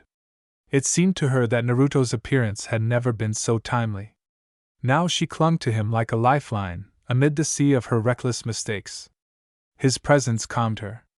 Uzumaki was a little taken aback by such a sudden change in his friend's mood, but hugged her back. Sakura-chan, can I assume that you are no longer angry with me? Of course I'm not angry, Baka, she answered, squeezing him even tighter. She released him from her death grip and looked into his eyes. Naruto, forgive me for my reaction. You and Sensei were not to blame for anything, but due to my impulsiveness, I became angry with you. I'm really ashamed. Come on. Uzumaki said and smiled his wide, radiant smile. If you knew how worried I was all this time because we did not make peace before I left for the mission. I'm glad everything was resolved. Sakura, have you also made peace with Kakashi-sensei? At the mention of the man's name, the girl trembled. She was a little confused, but quickly pulled herself together and didn't show it. What about him? Why, yeah, we made up, she said, laughing a little to hide her confusion. That is great. Well, what's the news? I was at the 6th residence and Shikamura told me how you had fun yesterday. Sorry I missed everything. Go ahead, post the details. Damn it, Nara! The girl cursed to herself. Sakura was about to answer her friend, but at that moment a bang was heard in the office and Pakken appeared. Greetings. This Hokage of yours apparently decided to make a carrier pigeon or courier out of his faithful Niken. I don't know, I haven't decided for myself exactly who yet. The pug grumbled and walked up to Sakura. The girl noticed that there was something attached to his back. Here, Sakura-chan, today I'm bringing you coffee at the behest of your 6th. The girl stood in a stupor for a second, but hurried out of her stupor, took the glass of hot liquid from Pakken and put it on her table. Thank you, Pakken, she said confusedly. Thank you for what? Your thanks won't fill my stomach. Feed the dog, girl.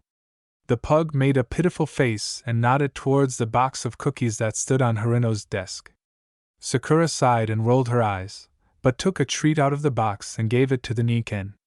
That's the same, it's a pleasure to do business with you, madam, muttered the pug and disappeared with a characteristic pop. The girl stared at the cup of coffee that stood on her table. There was a swarm of thoughts and panic in her head. But Naruto pulled her out of this whirlpool, whose presence in her office Sakura had completely forgotten. Sakura-chan, I'll run too. Then we'll chat. Yes, of course, Naruto. She tried to smile.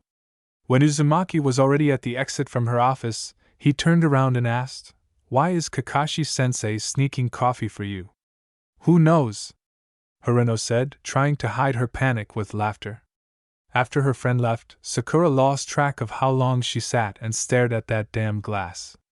She tried to understand what this seemingly harmless outburst from Hatake could mean. Did this mean that there was no misunderstanding between them? Or vice versa?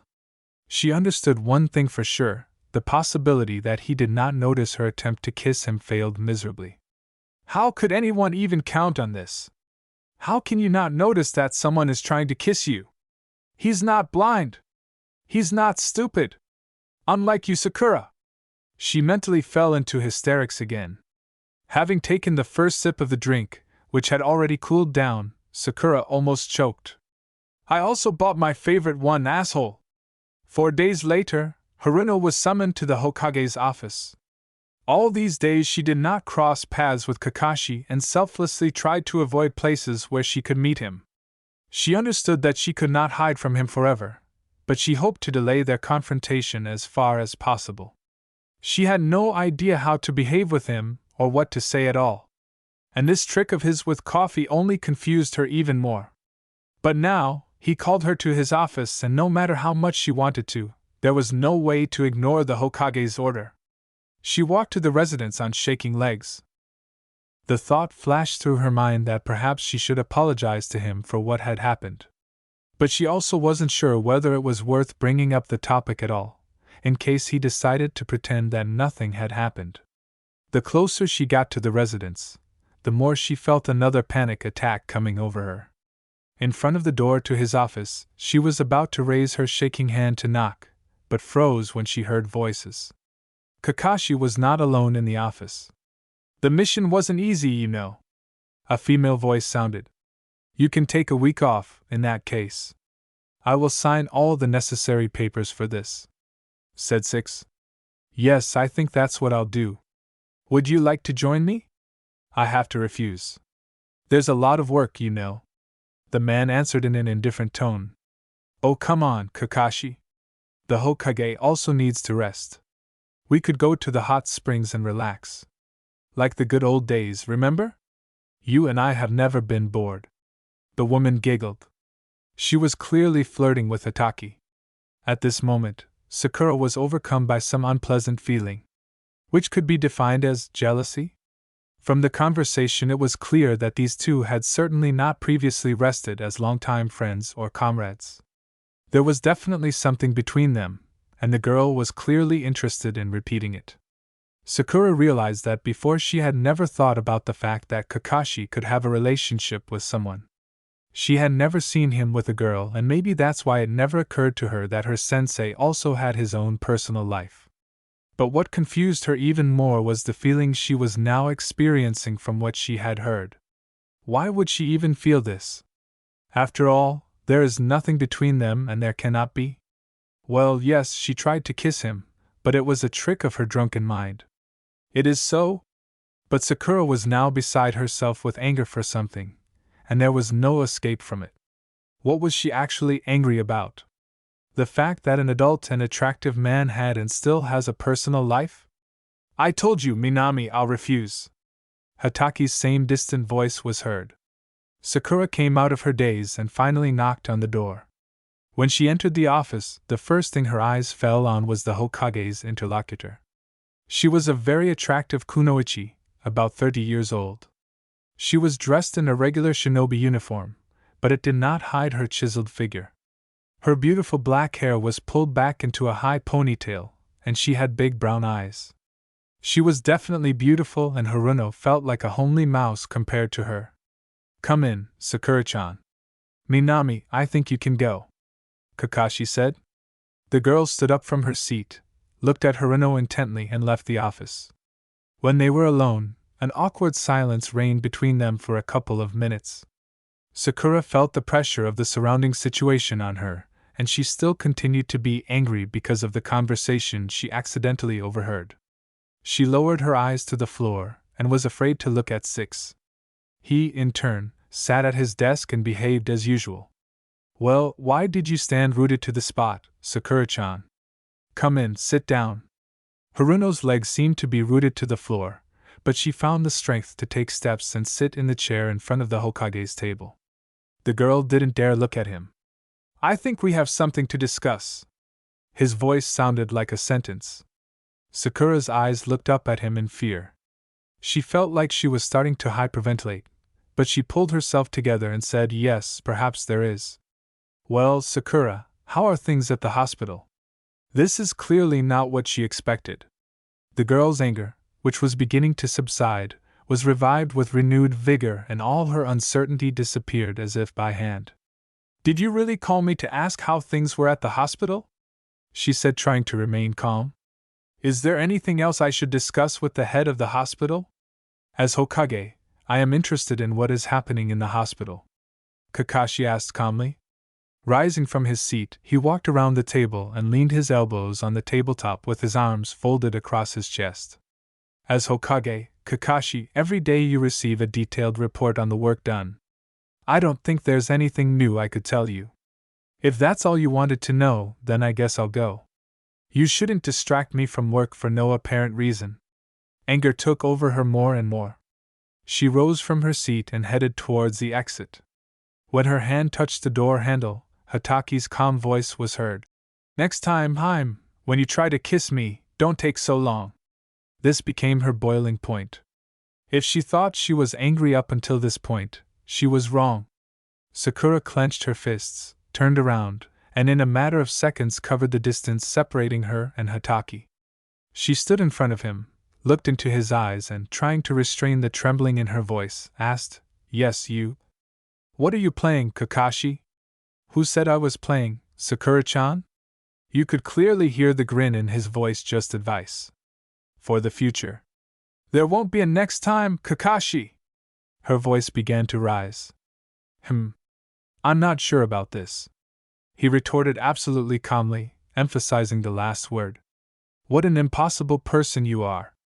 She raised her voice. All these days I was worried about what happened. I couldn't find a place for myself. She avoided me. He still calmly added to her tirade. I avoided it. What? She widened her eyes in fear, as if she had been caught red-handed. And then she continued. You know, I even thought about apologizing to you. And so you call me here, say that we need to talk, and you just make some kind of circus out of it. Be so kind, Kakashi, pretend that nothing happened and roll towards all the yokai. After her furious speech, the girl turned around and ran out of his office. She was filled with resentment towards him. She scolded herself for relying on his prudence. She came to the bitter realization that it would never be the same as before. And this thought made her chest ache. A week has passed since the scandal in the 6th office. Sakura had already accepted the whole situation for herself and avoided Hatake with double zeal than before. She admitted that because of her stupid mistake, she had lost the opportunity to have normal communication with a person dear to her and a mentor. Yes, Kakashi was a close person to her.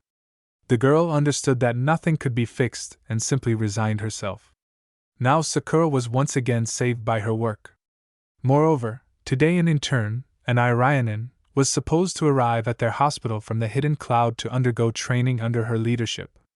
He was supposed to become her first student, and Haruno was very worried about this fact.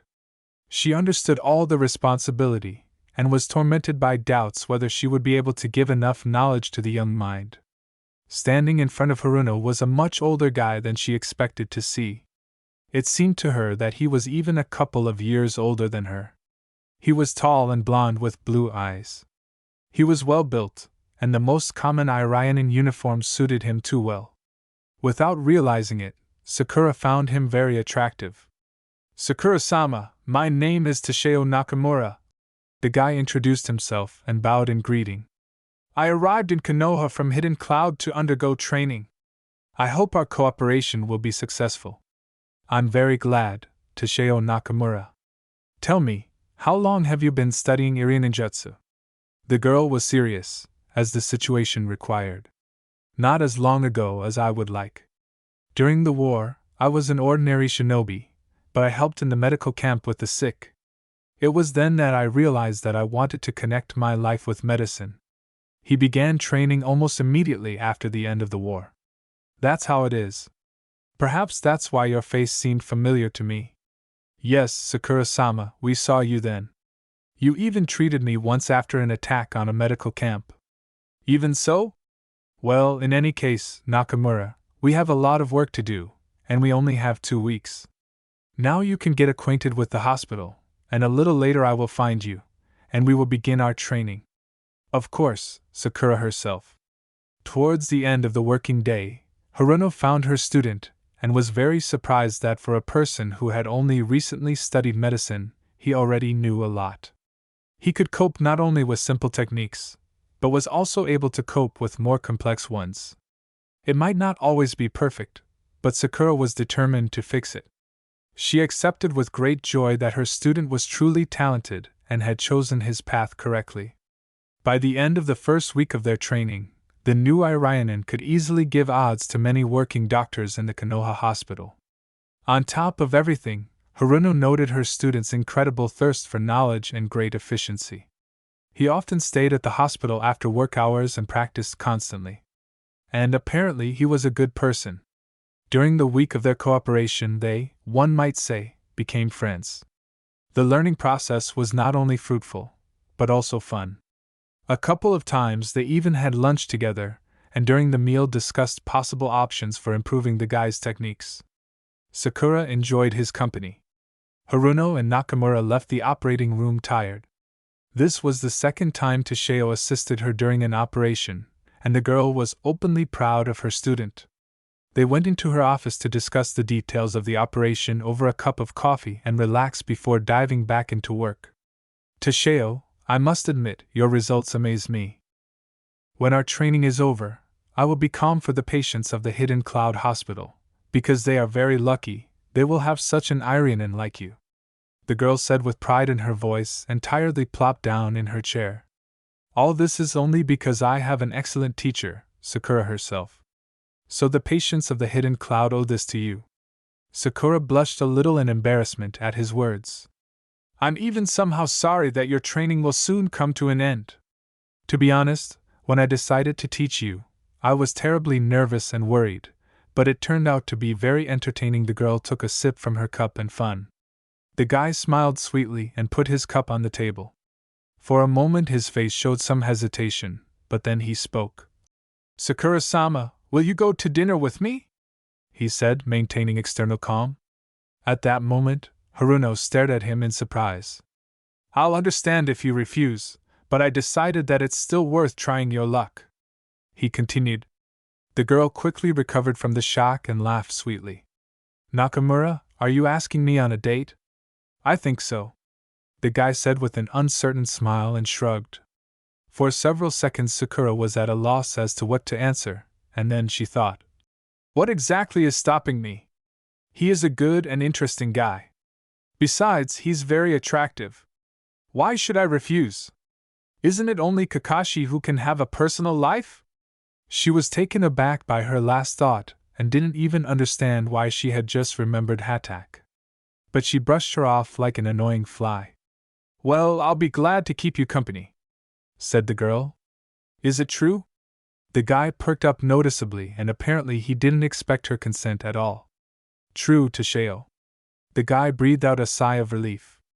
This made me very happy, Sakura herself. Then, if it is convenient for you, I suggest meeting on Sunday at 8 in the evening. Yes, this time suits me. On Saturday, Haruno was just stitching up at work. There was a huge flow of patients, and in addition there were many planned operations and a couple of unplanned ones. If it weren't for Nakamura, she would have simply collapsed right at the operating table long ago. After all this hell, she sat with her student in her office and talked about any distant topics, in an attempt to somehow come to her senses and unload. But they were interrupted by a knock on the door. Yes, come in, she said casually, engrossed in conversation with the Irionin. Kakashi appeared on the threshold. He walked into her office like a businessman, and the first thing his eyes fell on the guy. Hokage herself? Nakamura bowed to him in greeting. The sixth one simply nodded in response. Hataki's unexpected appearance made Sakura's heart skip a beat. That's who, but she clearly didn't expect to see him. She didn't plan to cross paths with him anymore, even though it was impossible. Nakamura, I think you can go.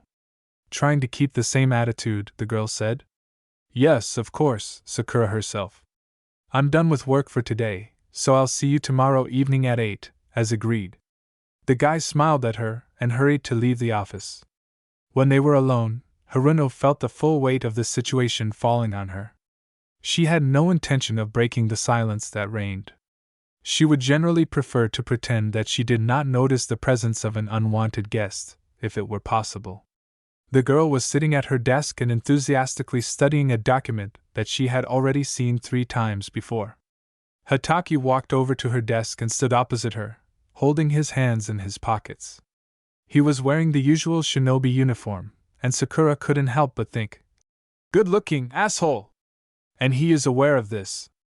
The sixth immediately read the girl's changed mood after his appearance on the threshold of her office and therefore was the first to break their silence. How are you doing, Sakura? Before your invasion, everything was fine. Without taking her eyes off the papers, she answered indifferently. Oh. Well, Sakura-chan, I'm sad to know that my appearance upsets you so much, Kakashi said with some childish affectation in his voice and raised his left hand to his heart, the presence of which Sakura strongly doubted. Katka, let's tell you why you came. I have no time to play your games. I already said that I don't play. Yes, closer to the point. She interrupted him. As you say. I came for a scheduled inspection, otherwise your subordinates bombarded me with papers inviting me to undergo it. You should feel sorry for Shikamaru, he has already broken his back carrying this waste paper into the trash. Sit on the couch, I'll be right there. Kakashi complied with Haruno's demand and, sitting on the couch, began to take off his shinobi vest. Do you want me to undress completely, Sakura-chan? He winked at her. Only the top and silently, please, Hataki. How formidable you are today, Haim. As Sakura began her examination, she tried not to lower her gaze to his well-trained abs and shoulders. She generally tried to seem uninterested, but it was difficult for her. Sakura-chan, do you have a date tomorrow? Kakashi interrupted the oppressive silence. This doesn't concern you, she answered distantly. Yes, yes. The man rolled his eyes. Sakura finished her examination as quickly as possible and breathed a sigh of relief when Hitaki left her office. How he irritated her. The next evening, the girl was busy getting ready for the upcoming date. She was a little nervous, anticipating the meeting with Nakamura. Haruno once again turned her entire wardrobe over and her choice fell on a jacket made of thick black satin fabric. She completed her look with matching pumps, tinted her eyelashes and applied ripe cherry-colored gloss to her lips. When the preparations were completed, Sakura looked at her watch and realized that Nakamura was supposed to appear in about 20 minutes. But just at that moment there was a sound of boredom at the door of her apartment. The girl hurried to open it. Yo, Sakura-chan! Kakashi stood on the threshold with his hand raised in a greeting gesture. He smiled his usual smile only with his eyes, and at that moment Sakura began to boil. What do you need? I'm in a hurry, she almost hissed. Hatka squeezed into her apartment and closed the door behind him. You look great, the man said casually and as if nothing had happened. Have you come to tell me this? I don't have time, Kakashi. Well, Sakura, don't be such a beach, Sixth said offendedly. I'm serious. I don't have time to participate in your next farce. Here Nakamura will appear, we're going to dinner. Oh, you don't have to worry about that. They explained to the young man that you are busy this evening and will not be able to meet with him. What? Haruno asked dumbfounded. What are you talking about? Sakura tried to move him away from the door and leave the apartment, but Hitaki did not give in and made some kind of combination of seals with his hands. What are you doing, you yokai? Sakura's indignation knew no bounds. It's unlikely you'll be able to walk out that door today. And lately you've been swearing too much for a cute young girl. Don't you think, Sakura-chan? What the fuck, Kakashi? She shouted at him. The girl took a few steps away from him, looking around in search of escape routes. It won't work through the window either, Sakura. This technique seals all possible exits from the room. Oh, Kami, how you infuriate me! She was indignant from powerlessness.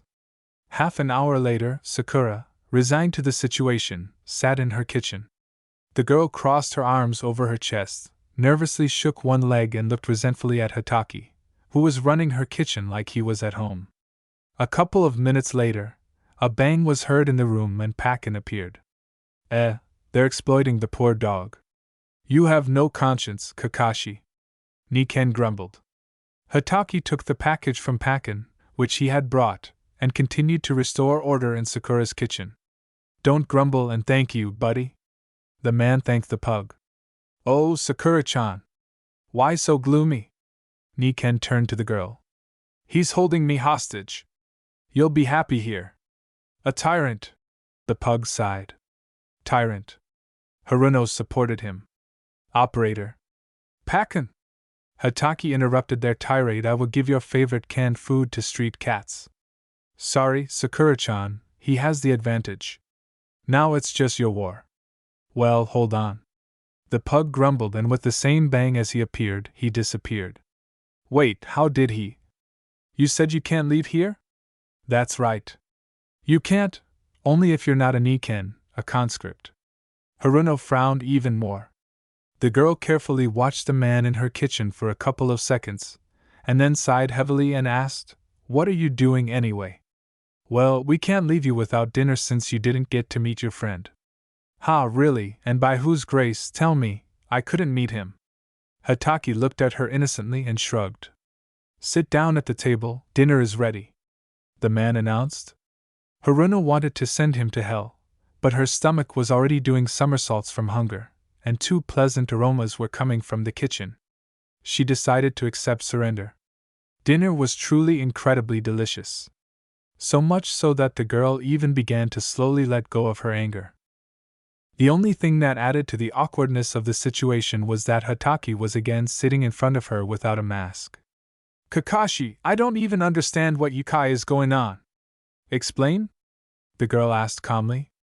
We're having dinner, what's not clear? You understand perfectly well what I'm asking. Don't play dumb. What exactly do you want to hear from me? Hatake asked in a serious tone and looked up at her intently. Why are you doing this to me? Because I like you, Sakura-chan. Yes, you are repeating yourself, you know? And the joke is not funny at all. Haruno rolled her eyes. Hatake, like last time, shrugged his shoulders and said, Perhaps it's your sense of humor that has disappeared?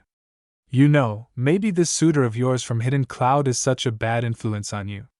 Oh, this Minami of yours from the hot springs has such an amazing effect on you. Sakura blurted out. Kakashi froze in surprise, and then stopped eating, leaned forward slightly, squinted and asked, Are you jealous of me, Haim? Haruno flushed and blushed. What more? There's no harm in dreaming, Kakashi.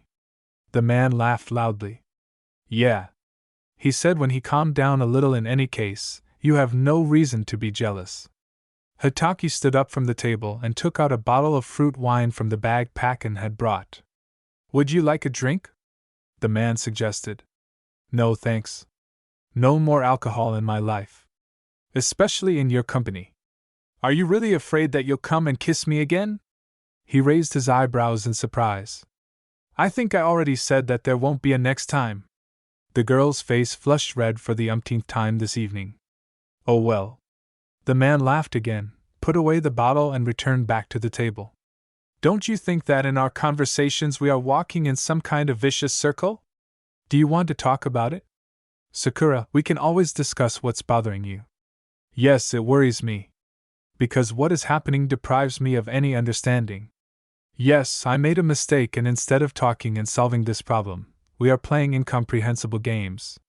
You're holding me hostage in my own home, ruining my date. And so we sit at this table and talk about absurd nonsense. For the first time that evening she found the strength to look him in the eyes. It's simple, I'm jealous of you, Sakura. I'm not ashamed to admit it. Here we go again. Can you talk to me openly? I am absolutely open to you. Apparently it's just you who don't want to hear what I'm telling you. He said in a serious tone, without a hint of a joke.